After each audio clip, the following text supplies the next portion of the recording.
Riwruoge makedo ne ratich oganda Mombasa owuok oko mase otend riwruoge mag pinje mag Afrika kuom rem kedo ne jatend kweth makwedo e piny Uganda Kizza Besigye.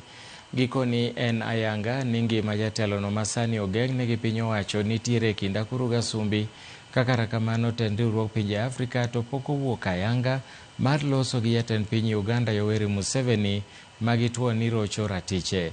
Gidwa ni jatend piny Kenya William Ruto mondo owuog ayanga mar nyiso chung' mare kotenore gi wach geng'o ne jatelono to chutho ni mar noteke ka en e pacho ka e giko higa mokalo kotere piny Uganda kama ogeng'ne nyaka sani.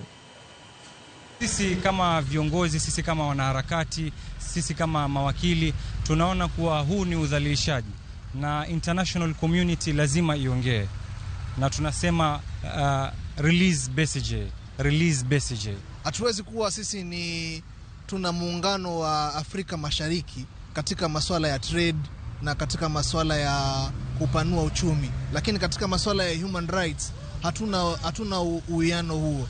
So what we are calling upon ni kwamba serikali ya Uganda iheshimu haki za kibinadamu, ili tukiwa katika East Africa tuwe tunajua ya kwamba wale marafiki zetu ama wale majirani zetu ni nchi ambazo zinaheshimu haki za kibinadamu.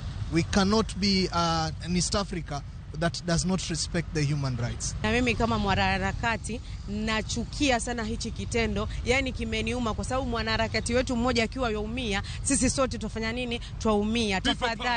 Tafadhali tena naomba tafadhali hili swala likomeshwe. Utekaji nyara umezidi. Hata pia mtu yani wakatazwa paka matibabu yake. Jamani, hicho ni kitendo kibaya. Tafadhali free Dr. Kizza, free Dr. Kizza. Yule ambaye amechaguliwa sasa Mohamed Yusuf kama kiongozi wa AUC aweze kuzingatia haki za kibinadamu na haki za wanaharakati lazima ishimike.